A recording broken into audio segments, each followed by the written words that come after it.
Great. So thank you so much for joining us. My name is Andrew Duenas. You can call me Andy, and I'm Senior ELT Consultant for Academic and Training at National Geographic Learning. I'm based in Ho Chi Minh City, where I was a teacher for about 5 years, and I've been working in training and development for 5 years after that.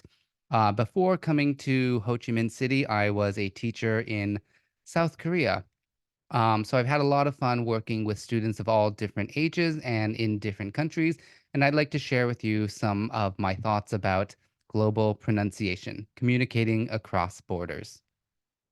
All right, so just a couple of housekeeping notes. I'm sure you have figured this out already since you have shared your thoughts in the chat box, but make sure you are sending your messages to everyone. By default, they will be sent to hosts and panelists. So make sure that you select the blue box and select everyone, because I'd like everyone to see your thoughts and your opinions. If you have a question that you'd like to ask, you can use the Q&A function. It's the two speech bubble icons down at the bottom of the screen. If you ask a question, it's likely to get lost in the chat box. I may not see it. So if you want me to see it, use the Q&A function. All right. And don't worry about trying to memorize this. We will send out a recording of this session. So if you have to leave early, no worries. You can watch the rest of this later. This will come in the email in just a couple of days, along with a certificate of participation, which looks just like this to show that you have attended the webinar and participated. All right. So, here at National Geographic Learning, it's our mission to bring the world to the classroom and bring the classroom to life. Now, when we're talking about global pronunciation, I think global communication and pronunciation, I think it's quite important that we get input and voices and models from all around the world to use in our classroom. So, let's take a look at how we can do that today. Before we begin, I'd like to begin with a question. And this is when was the last time you spoke to someone in a second language? Okay, so for many of us, for many of you, that will be maybe today or right now, perhaps. For me, that was yesterday. I spoke a second language yesterday. I haven't done it yet so far today. I've just been speaking English today. All right. So we have, it looks like we all have some experience with what our students are facing.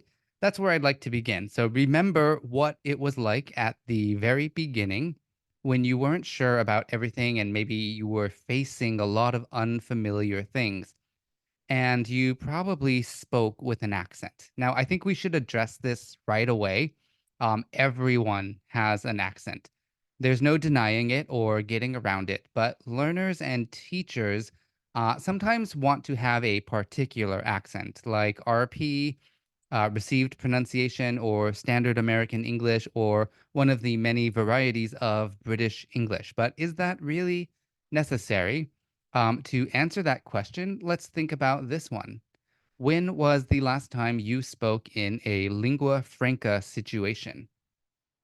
So, this is when you're with people from multiple countries or backgrounds, and you all speak different languages, but you share one language in common, such as English. So for me, this was last week. I was at the Korean International School in Ho Chi Minh City, and I was speaking with a Korean person and a Vietnamese person. And the one language that we all share is English. So that was a lingua franca situation. How about you? So again, this morning with English, last night, last month, today in Malaysia. So you said most people speak more than one language. Great. Right. So, as Andrew pointed out, right, there are other lingua francas, sometimes French or Mandarin Chinese or Spanish, but in many cases, and especially in my example that I gave, that lingua franca tends to be English. Okay, so we can get what that's like. Oftentimes, in those situations, we end up adjusting the way that we speak because we don't always know what the other person understands. And importantly, in these interactions, a lot of times there isn't even a native speaker. So the accent that our students use is not really that important. What is more important is getting your communication, getting your meaning across, and communicating clearly. Now, here's something a little bit more concrete. When was the last time you spoke on a mobile phone? So, I know there's this stereotype about millennials that we are afraid to talk on the phone. But for me, that's not true. I spoke on the phone this morning, and actually, it was quite difficult. I had to try to get something sent to an address in Vietnam, and I was speaking to someone in the United States who has no idea about Vietnamese words or pronunciation. So I literally had to spell out every letter and go back and forth and say, no, it's not that, it's this. Right. So even looks like a lot of people have spoken on the phone recently. So today, last month. Okay, great. So you all can appreciate, how clearly you need to communicate in certain situations, right? Especially on a phone, you may end up speaking in a more neutral accent, starting over, asking for clarification, saying things like, I said D as in Delta or B as in Bravo. So these situations really all highlight the need for clear communication, more importantly than any one particular accent. So, why have I brought these up? It's because I want to ground today's session in reality, right? Or basically, how language is really being used by everyday people every day. I love the theoretical aspect of linguistics, but as teachers, I feel it's our job to prepare students for real life, which means using language in real contexts. And those contexts, for a majority of our students, include speaking in lingua franca situations and environments in Asia and many other places around the world. So let's take a look at some examples, all right? Before we do that, I just want to point out that I'm using a lot of images from unsplash.com today. You get full use with no attribution required. So, this is a really great website for teachers who are looking for backgrounds or visual support for lessons. You can find a lot of free images on that website. All right. So this is one of the images that I got there. And this picture represents one reason that people have for learning English. Can you guess what this reason is? What does this picture represent?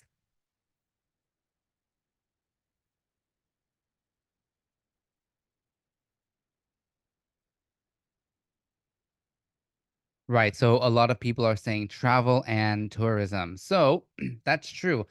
In the past, tourism and the tourism industry was a very big reason to learn English. So let's get people here. You can make money from them, things like that. And now that is still true, especially if you own or work in a hotel or a restaurant. But these days, a lot of people are also going out and traveling themselves, right? So people who live in Asia now can go to other countries and communicate in English for the purposes of traveling. Great, but there are many other reasons to learn English as well. Here's another picture. Can you guess which reason this represents?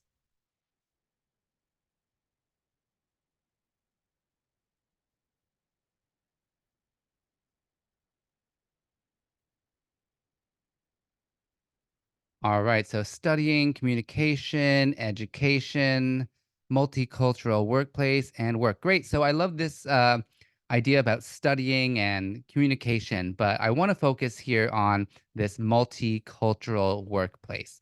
Okay. So other previously, I just said let's learn English so we can go abroad and speak to people in other countries in a lingua franca.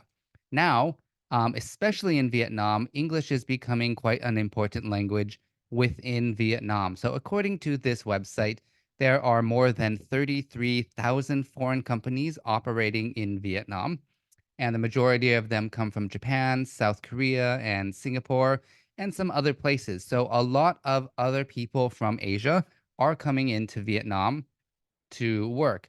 And probably, I know for many of them, the language of communication in these businesses is English. So I wonder if that is true in your country. Have you noticed that where you are? Are there a lot of foreign companies or multinational companies where English is the language?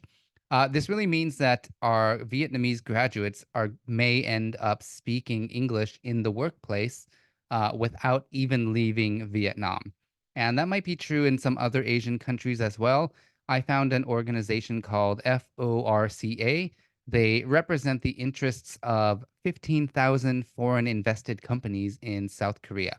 So, even beyond Vietnam, there are many multinational companies or foreign companies operating within Asia.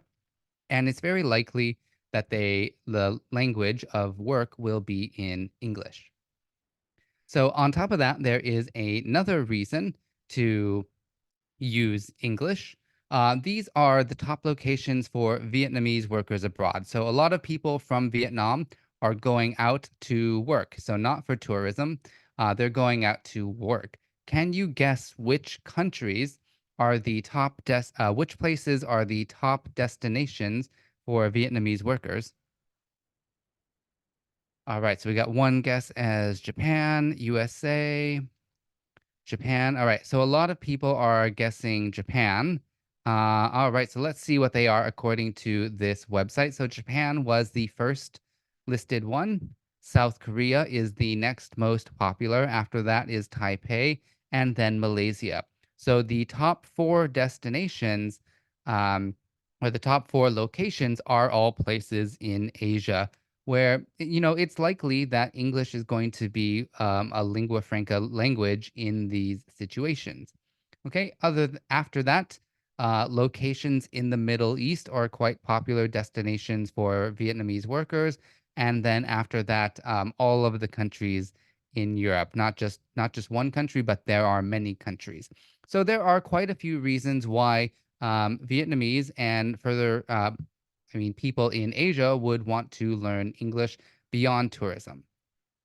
And if we want to, take a look at how pronunciation is assessed and just make this more concrete in some way that our students will experience pretty soon, look no further than one of the most popular English language proficiency exams. So, taking a look at these band scale descriptors from the Cambridge website, what do you notice about your pronunciation score and your accent?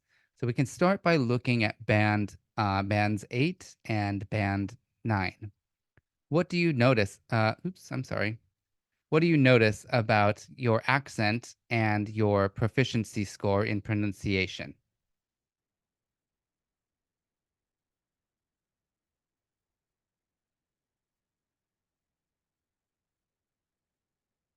Okay, so I have a comment here from Carlos. He said higher level of pronunciation skill means less of an accent. But if we look pretty really closely here, in band 8, it's saying it's easy to understand and your accent has minimal effect on intelligibility, right? So really the important thing is can the interlocutor or can the examiner understand you? And not are you pronouncing um, a vowel in a certain way, or are you pronouncing a consonant in a certain way? And in band 9, it says that you are effortless to understand. So, according to these band scale descriptors, you can achieve a score of 9 if you have a so-called foreign accent, as long as you are easy to understand and the interlocutor or the examiner doesn't have to put in any effort. So clear communication is the key here, not any particular accent. All right. So, what do we do with this information? At National Geographic Learning, we've worked with expert authors who are very aware of these situations, and they've helped us develop an approach to teaching and learning pronunciation, which is based more on comprehensibility rather than accent mimicking. So I'd like to take a look at this approach and how we could use it in the classroom. I found this pretty funny video the other day on Instagram. This guy's name is Sam Fenton, and he's making a joke here about connected speech and how it sounds quite different when it's spoken versus when it's written. So, for example, we have the phrase "How do you know?" But some people say "How'd you know? How'd you know? How'd you know that?" Okay, and we have the phrase "Did you have it?" And some people might say "Did you have some? Did you have it? Jav it?" Okay, and so on. Now, the thing I want to talk about is: do you think it's a good idea for students to speak like this? All right, should we ask our students to speak like this? Going to another country and say "How'd you know? Jav it? Jeet? Uzat?" Right. So a lot of people are saying no. It's going to sound weird to someone who isn't really expecting it, and they're likely to have no idea what the student is saying. There is some research I can show you later that indicates speaking with connected speech is actually likely to make you less intelligible. So other people will not be able to understand you. And even though this is the case, a lot of course books focus on producing connected speech, especially during class time. So, what does it mean for us? It means that our students do need to know this. They do need to be aware of it, but they don't need to produce it. So, some pronunciation features are going to be receptive only. They only need to be able to hear them, right? They don't necessarily need to be able to produce them. So we can draw their attention to being able to recognize them, but not really spend a lot of classroom time producing them. Okay, so here's another example of that. Okay, so we can also give them some extensive listening to lots of accents from around the world. Okay. Let's see. I have here some National Geographic explorers who are providing some listening input and pronunciation input to students. How many accents do you think I have represented in this picture?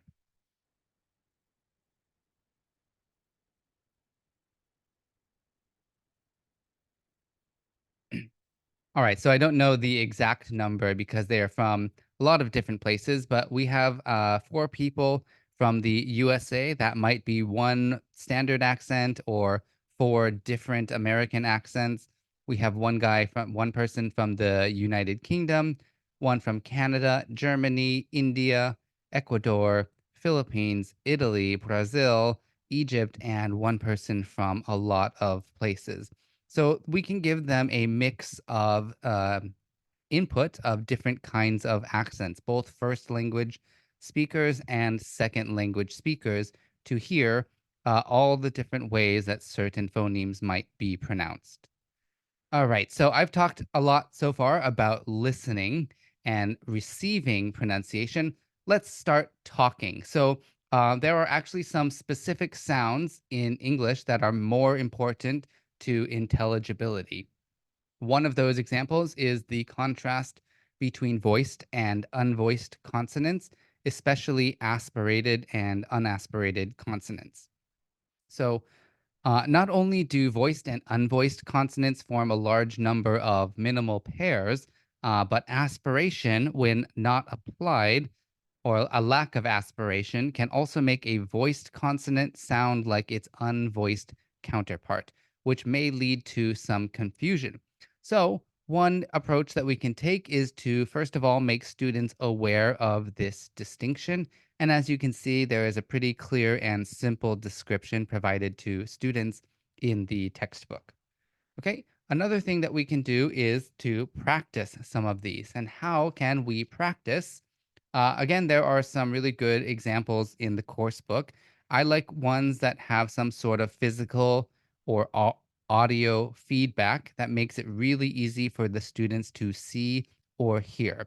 All right. So the first suggestion for practicing aspiration is to hold a piece of paper in front of their lips So I don't have paper, but I have some plastic. If I'm producing the aspirated consonant with with aspiration, I should see the paper or the plastic move. So let's look at that right now. I just realized with the background, it's hard to see the plastic. All right. So I hope you could see that moving. All right.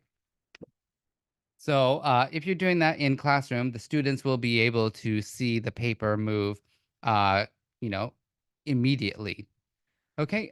There's another one that says if they cover their ears while saying the p or b sound, they should hear the echo of the voiced b. So it won't really work for me right now because I'm wearing headphones, but I'll demonstrate what it looks like. Okay, so p p p and b b b p p p b b b. I maybe I can hear a slight echo because of the resonance from my vocal cords. Right. And I'll just give you one more example. I've actually had a lot of anecdotal success with this. If your students are having trouble with the F and V sounds, f and v, because those phonemes don't exist in their first language, I've had some success with putting a pencil or a pen in between their lips and forcing, and then trying to say F and V. It makes it so that they cannot put their lips together to say P and B. So face, face, right? Whereas if the pen is not there, they may be tempted to say pace and vase. Yeah. Right? So that's another physical sort of feedback activity that we can give to our students. So, all right. I mentioned this. Some of these sounds are more important. I can see someone has just talked about this in the chat box. Thank you, Victor. These features are known as the lingua franca core, and they were identified and described in the year 2000 by Jennifer Jenkins. These are the sounds which are the most important to international communication because when they are not pronounced clearly, they lead to the most potential for misunderstanding. And the phonemes in these sounds are phonemes in the lingua franca core are summarized in this nice blog post from Laura Patsko. So I'll go through them really quickly. Most consonant sounds are going to be very important because they form a lot of minimal pairs. The only exception is the voiced and unvoiced interdental fricative. That's the TH sound. So there are some so called native accents of English that don't distinguish between T and TH. So some people, some accents will say tree instead of three. So that is the one the one consonant that's not so important. Okay. Preservation of consonant clusters is also quite important. English has a lot of consonant clusters, especially compared to a language like Japanese or Korean, where there's a vowel between almost every consonant. So in languages like those, we end up saying maybe words like Christmas that will end up being kurisimasu, right? Because there would be a vowel inserted in between each consonant, and that tends to be okay because each consonant was pronounced. The problem comes when you delete consonants from speech. So if you can preserve the consonant clusters, that tends to be okay for intelligibility. All right. Vowel length is also quite important. There's a really well-known book called Ship versus Sheep that talks about the kind of contrast that happens when vowel length isn't really distinguished. And then finally, appropriate word grouping and placement of nuclear stress is another one. So let's take a look at, oh, sorry, there's one more thing I want to point out.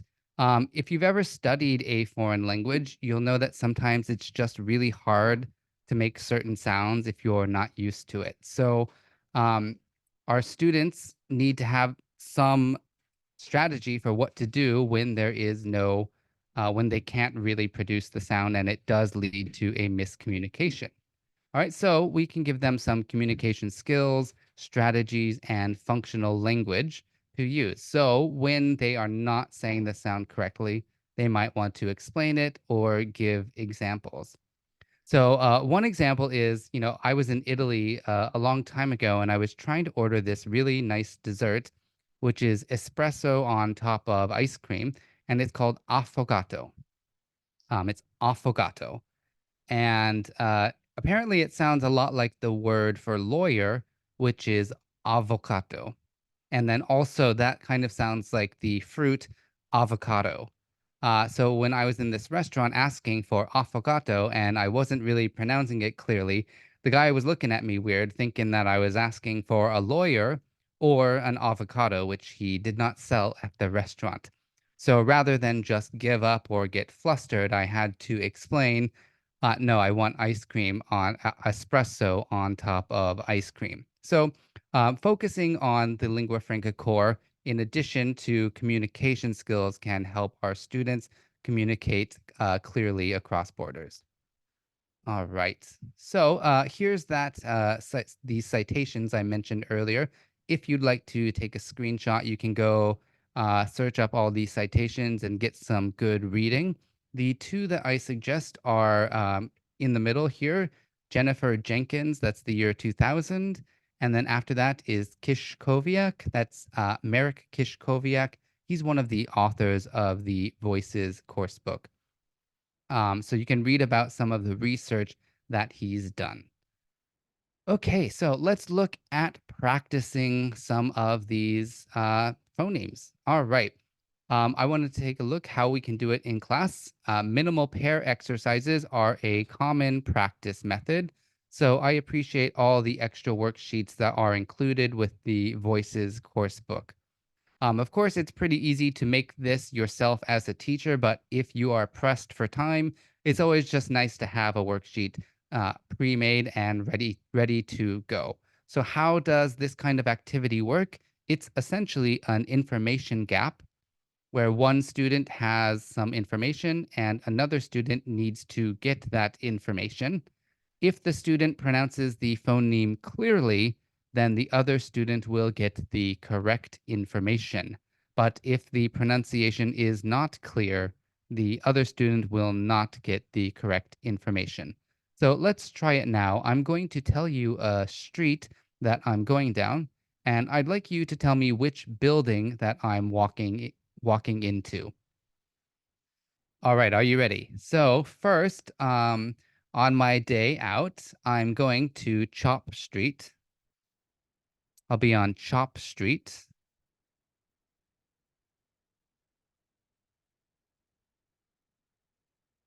Okay, can you guess which building I'm in? Chop. That's right. So I am going to the cinema. It's not the cafe. I'm not on Shop Street, but I'm actually on Chop Street. All right, let's try another one. There we go, cinema. Okay, next one. I'm going down to Shin Street. Shin Street. Oh, yeah, Shin Street. Which building am I going to? Shin Street. All right. So that's right. I am going to the hospital. Hospital. So, if you're not clear, right, that's where that functional language comes back again, where we can teach our students some phrases. Did you say Chin Street or Shin Street?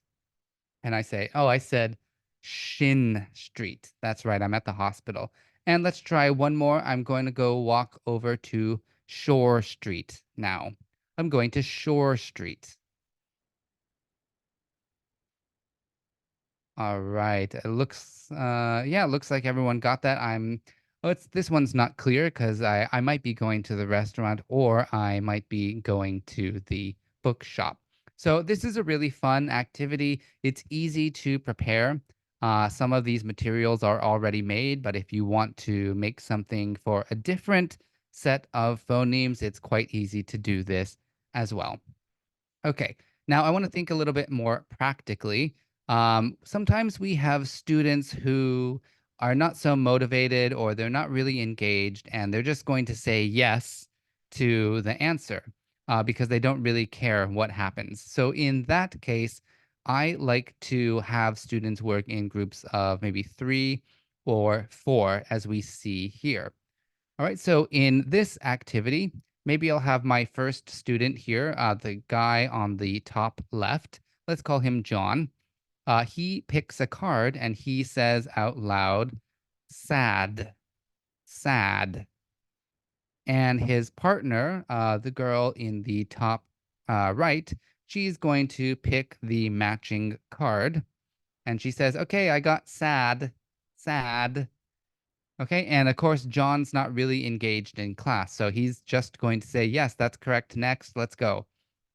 But we have the opposite team who's maybe a little bit more invested because they want to win the game. Maybe Gina down here, she's going to say, no, no, no. He did not say sad. He said sat. All right. So it's just a reality of, working with students, especially in university. They might be tired or not really paying attention. So if we can get an extra set of ears or an extra pair of ears on this activity, then we kind of reduce the chance that students will just say, yes, okay, let's move on, right? So yeah, add another pair of ears to the exercise. So far, we've looked at some ways of practicing phonemes in isolation. I'd like now to take a look at practicing them in context. All right, so here is a little quiz game, and the focus is on the phonemes S or the sound ST, so st. So, what's the longest river in the world? Really importantly, I want my students to uh, say the answer. uh, they need to say a full sentence for the answer. So, what's the longest river in the world? I don't want them to say the Nile or the Congo or the Mississippi. I want them to say the longest river in the world is the Nile. Okay. So, what's your guess? What do you think? Is it the Nile, the Congo, or the Mississippi? Right. I see a lot of people say Nile. Some people, I think, said the Mississippi. All right, those are some good guesses. We'll take a look at the answers in a minute. How about number two? Which is the largest country in the world? All right, is it the US, Russia, or Canada?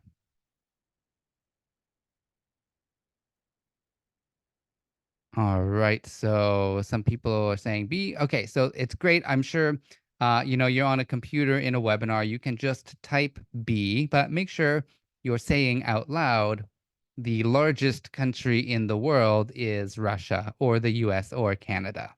All right. And let's try one more. Okay. Which city has the largest population? Is it Beijing, Singapore, or Tokyo? Okay, and again, you're typing A, B, or C, but make sure you're saying out loud the city with the largest population. All right, so there's a lot of guesses. Thank you. Right. So I have full sentences there. All right, so you can see this can be a little fun. It can be a way to add a sort of gamified element to the classroom. And let's go over the answers right now. So the longest river in the world is the Nile, and the largest country is Russia, and the city with the largest population is Tokyo. All right, so that's one really good way to practice pronunciation in context. Next, I want to talk about using a standard text to practice pronunciation. One of the reasons I like using a standard text is because the text can be controlled to contain the target phonemes. All students pronounce the same text for comparison. And really, the judgment isn't on how similar to a native speaker are you. The judgment is really more about, can you understand them? Okay, can you be understood when you're saying these words out loud? So let's go ahead and listen to my standard text. First, I want to make sure that my students comprehend the standard text. Otherwise, they're just kind of parroting words that they don't really know the meaning of. So I want to make sure that they understand. So let's go through this first. I'll give you a little listening exercise. What is the best way to get material to make a black sweater? I'm going to tell you the answer. So let's listen and think. What is the best way to get material to make a black sweater? All right. So it's easier to dye white wool than it is to shear a black sheep.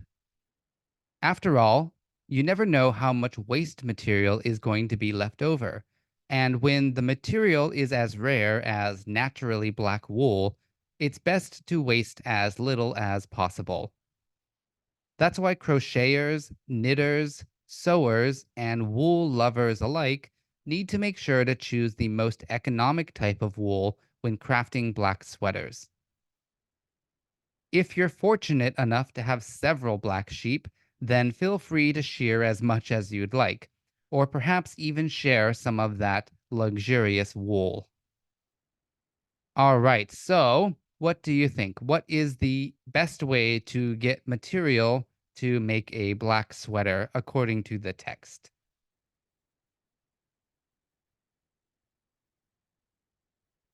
You can type your answer in the chat box. What's the best way to get wool to make, sorry, to get material to make a black sweater? All right. Yeah. So according to the text, right? So we should say we should dye the wool black. There are so many white sheep around the world. It's easier to get that wool. There are so few black sheep. It's really difficult to, well, it's not difficult, but we're going to run out of it and we might waste it. All right. So basically, why have I given you this text about shearing sheep in English class? What you'll notice is that there's a lot of sounds that are repeated in lots of different phonetic contexts, phonemic contexts, and there's a lot of opportunities to practice. If students are all practicing this out loud, it allows me as a teacher to compare them and to get kind of a a baseline assessment of the class's pronunciation as a whole. And then it allows me to target individual sounds or individual speakers. Okay, so another way that we can use a standard text is to change the speakers and change some of the words because if students memorize it, then they may start to lose interest in listening to other people. So, one way that we can maintain that interest is to change some of the words, say them out loud, and have students listen for the words that are said. So I have a very kind volunteer. Andrew has agreed to be our guinea pig here. So let's listen to Andrew, and he's going to read some. Sorry, he's going to say some words out loud, and you can type his words in the chat box. All right. Andy, I'm going to go a little bit more quickly than Andy has been going, right? So I'm going to be using a little bit more of a fluent uh, form of speech. Let's see how we go. Okay. It is easier to dye light-colored wool than it is to shear a black sheep. After all, you never know how much waste material is going to remain. And when the material is as limited as naturally black wool, it's best to waste as little as possible. That's why shoppers, buyers, suppliers, and all wool lovers must make sure to choose the most economic type of wool when crafting black sweaters.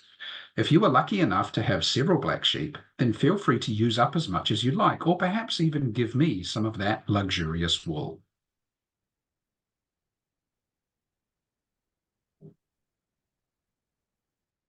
All right. So that was quite the fast-paced speech.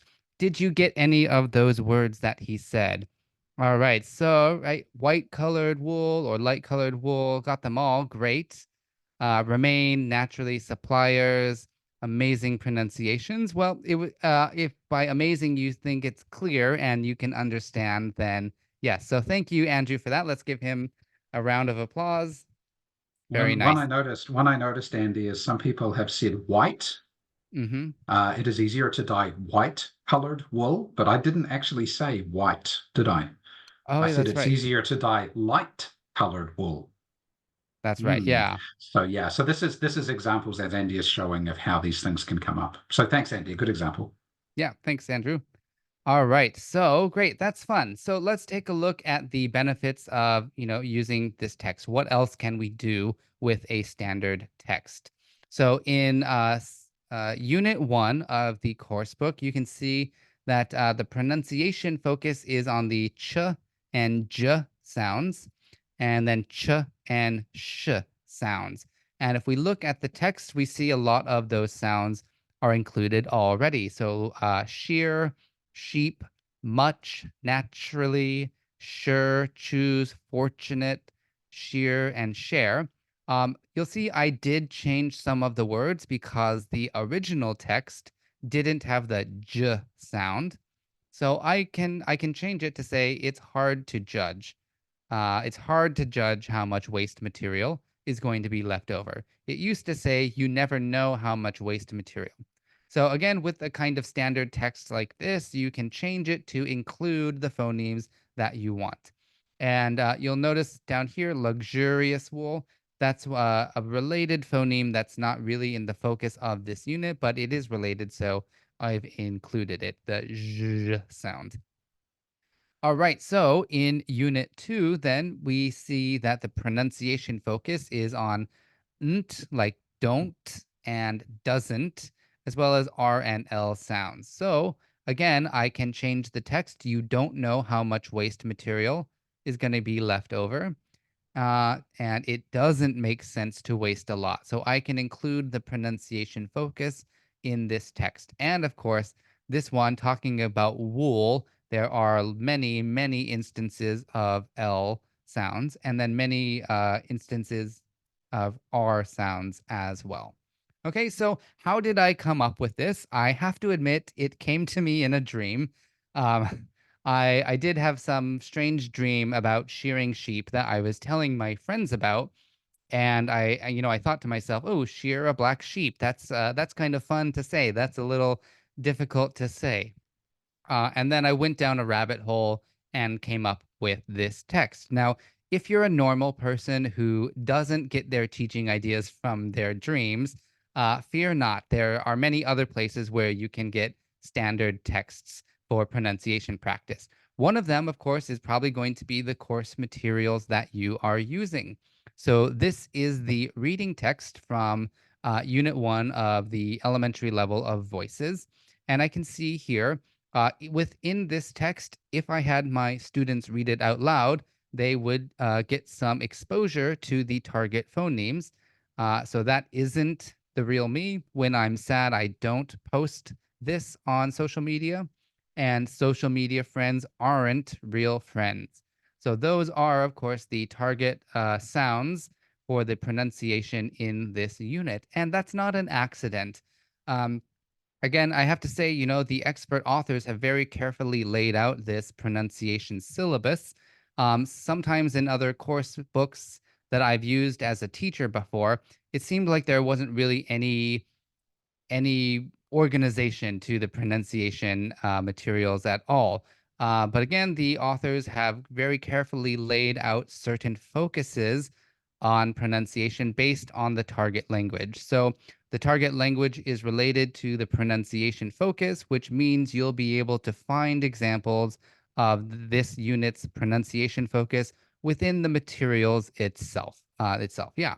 And there are a couple of other places you can get a standard text. This one is called Comma Get Secure.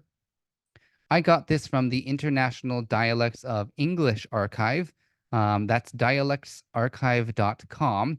There are many, many, many recordings of people reading this story out loud, both native speakers and second language speakers. So it can be very useful as a model of pronunciation to hear lots of different people. There's people from the United States, from United Kingdom, from Ireland, France, Italy, many different places, and then also, Asian countries as well. So the way that I would use this is to maybe listen to people from a variety of countries and maybe do some sort of gap fill exercise as well. So to get students practicing listening for receptive features and then using that as a model for their own pronunciation. So let's take a look again here in Unit 1. There is the ch and sh sound, and we can see that these phonemes appear quite a lot in this text. So veterinary, district, she, street, much, porridge, checked, washed, and dress. So there are quite a lot. So that's Comma Gets a Cure from the Dialects Archive. And this one, as you can see, it's quite a long text, and maybe it's going to be too high level for your beginner or elementary level students to understand. There is yet another text. It's called Please Call Stella. I don't have the website for that, but if you Google that phrase, Please Call Stella, you will find it. That's a very similar thing. There are recordings of people from all over the world reading out loud the same text so we can compare pronunciation and find different models of pronunciation. All right. So now let's get down to more practical elements that we need to deal with as teachers, providing input and feedback to our students. In my experience, there are three agents who can provide input and feedback, and two times in which we can provide feedback and input. So the three agents are the teacher, classmate, and computer. And the times, of course, are during class and outside of class. So let's take a look at some of their benefits and drawbacks. I'm not going to read this whole thing, but if you maybe like to take a screenshot, that would be great so I don't have to read this all out loud to you. I want to focus here with the teacher during class. You can provide a model of one authentic accent of English. And as a teacher, you can also provide real human feedback. Computers are very good at providing automatic feedback, but the explanation isn't always clear.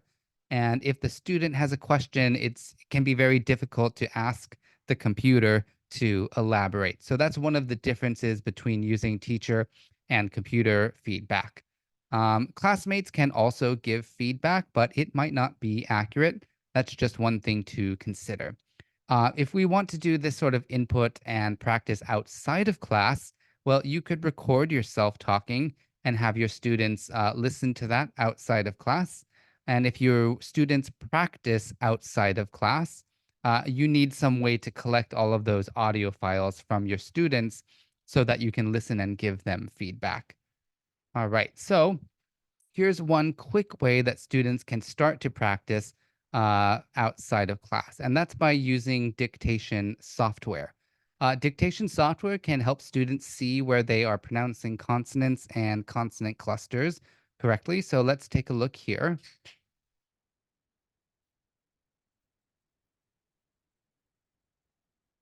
All right. So here is a recording of my phone when I was saying, here's a story for you. Sarah Perry was a veterinary nurse. She'd been working daily at an old zoo.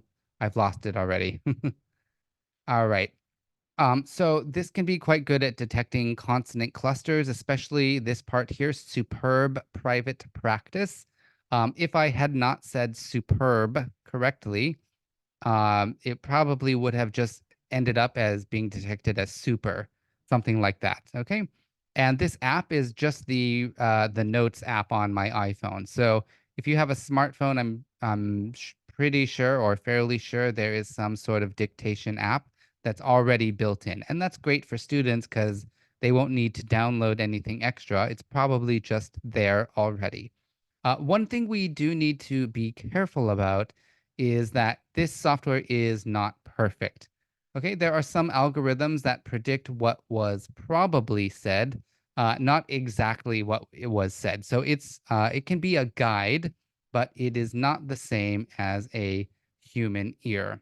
Okay, next, one thing that students often worry about is they just get nervous while they're trying to record something, and they don't want their face to be on camera, and they might feel shy and stuff like that. So I have this very good model for students to show them, look, you can do this task. You don't have to be on camera. It doesn't have to be perfect, and it doesn't have to. be fantastic or shiny or pretty at all. Let's just try get recording and see what happens. So let's take a listen to this recording. Do you think that it's perfect? That's the question here. Do you think that it's perfect? Before long, that itchy goose began to strut around the office like a lunatic, which made an unsanitary mess. The goose's owner, Mary Harrison, kept calling, "Comma, comma," which Sarah thought was an odd choice for a name. Comma was strong and huge, so it would take some force to trap her, but Sarah had a different idea. All right. So yeah, I appreciate that the audio can be quiet, and that's something that is fine to show to students. How about you? Could you actually hear the audio there? Let me know, yes or no, in the chat box.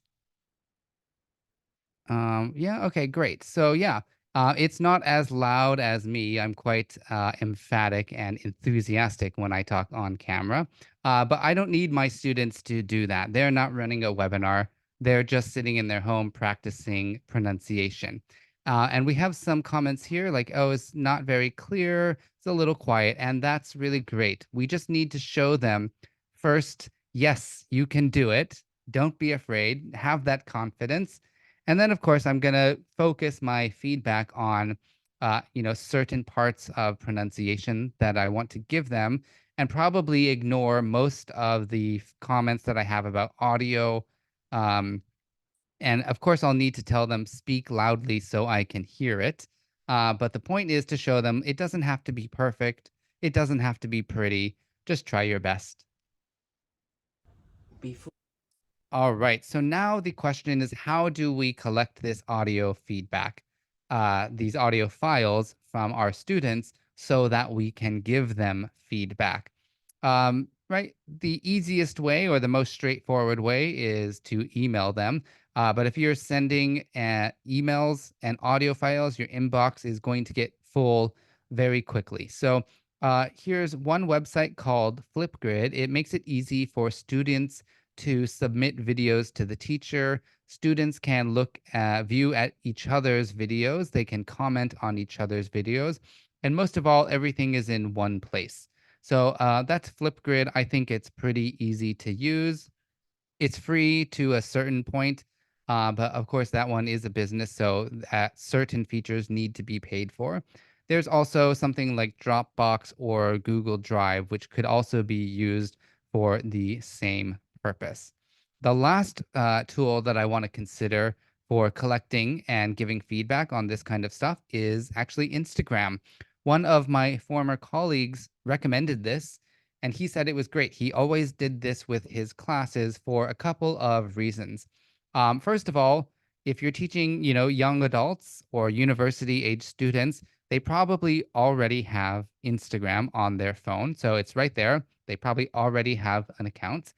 But more importantly, I don't want to deal with like lots of usernames and passwords and make a new account for this class and all of that stuff. So Instagram makes it really easy to have multiple accounts behind one login. So you can see here I've got my personal Instagram account as well as the account that I would use for certain classes to share content with each class.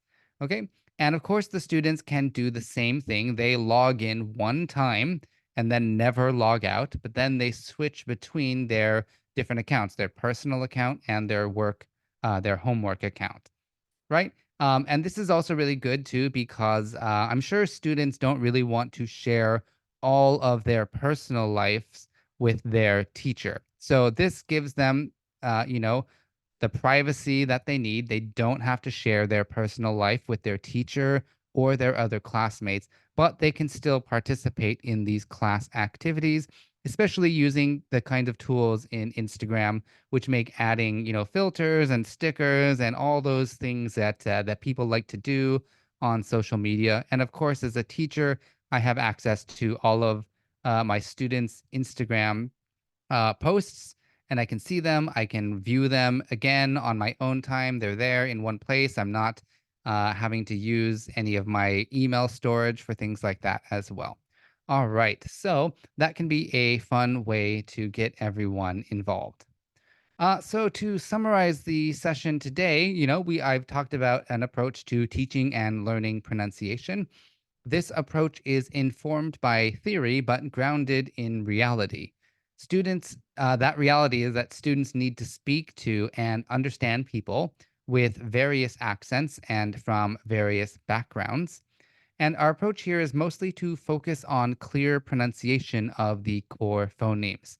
Understanding connected speech is important, but our students don't really need to produce that, and it might even make them more difficult to understand.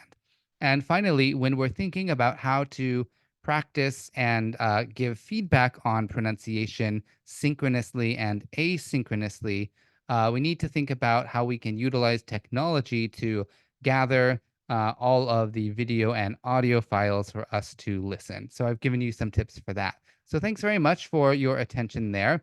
Let's take a look at some questions that we have from the audience. If you have a question, go ahead and make sure to put it in the Q&A box. So let's take a look at some of the questions here, and give me a moment to read some of them.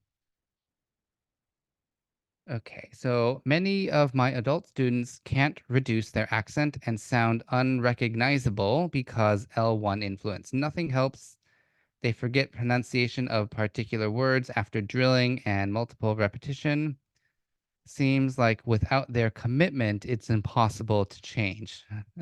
Thank you, Gleb, for sharing that. And yeah, I think that's true. Without their commitment, it is totally impossible to change. It's kind of like that saying, you can lead a horse to water, but you can't make it drink. Sometimes you can even dunk the horse's head into water, and you still cannot make it drink.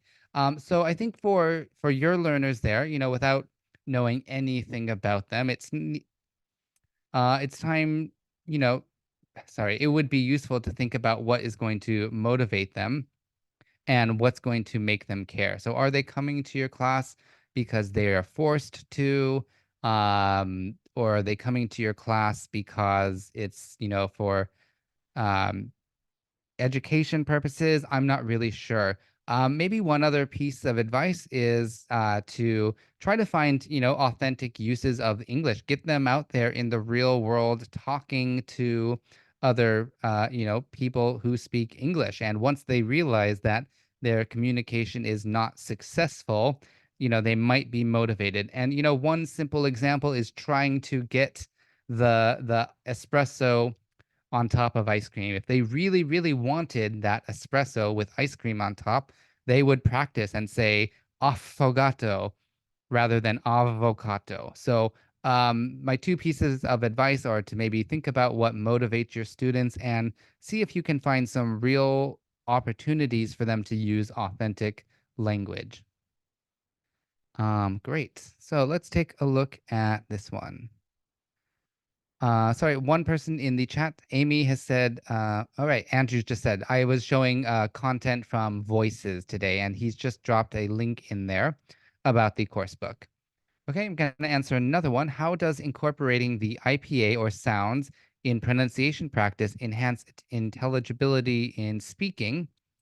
And what implications does this have for the concept of multilingualism? Wow, that's quite uh, complicated, not complicated, but it's quite a complex question. Let me think about that for a minute. So how does incorporating IPA enhance intelligibility in speaking? So one of the good things about the IPA is that it describes sounds and the place of articulation and the manner of articulation.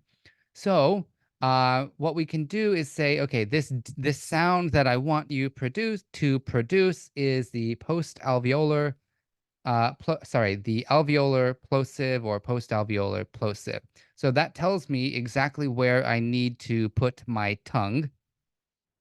So on the alveolar ridge, I can't really show you right now, but if I had a diagram of the mouth, I can show, and I can do some sort of physical experimentation to check and see if my tongue is in the correct place of articulation. And then, of course, it tells us the manner of articulation. So we need to do that sort of thing. So t and d are very easy for me. They're in English, which is the language I've spoken my whole life. Let's just try another one. And this one is quite funny. I was trying to do it earlier. Here's the uvular nasal. nga, nga. All right, so I need to have my tongue way back on my uvula in my throat, and the sound should be nasal. I need to have the sound go up into my nose. So, right? That's a little strange sound, and it can be fun to try. But the IPA is really great for that. It shows me the manner and the place of articulation, um, so I can, get a little bit more physical feedback on my pronunciation. All right, so thank you for the questions. I really appreciate your curiosity there. All right, so that's the presentation for today. If you want to know more about voices, we have another webinar tomorrow at the same time and also in the morning with Chia Swan Chong. She is one of the other authors of Voices. So you can scan this QR code or you can click the link in the chat box to see all of the webinars that are coming up. But the one tomorrow is from the author of Voices, from Chia Swan Chong. She's going to be talking about communication skills and intercultural skills. And that link that Andrew has put in the chat box will lead you to all of the upcoming webinars. We have quite a few coming up this month. So keep an eye out for them. And thanks for joining. If you want to follow us on Facebook to stay up to date on everything that we're doing, if you're in Vietnam, you can find us on Facebook. That's facebook.com/nglearningvn. And for the wider Asia region, that's ELT Asia. That's English Language Teaching, National Geographic Learning, Asia. Facebook.com/nglearningvn and ELT Asia. Thank you very much for joining me today. I hope you all have a wonderful evening or afternoon, depending on where you are. Thanks very much.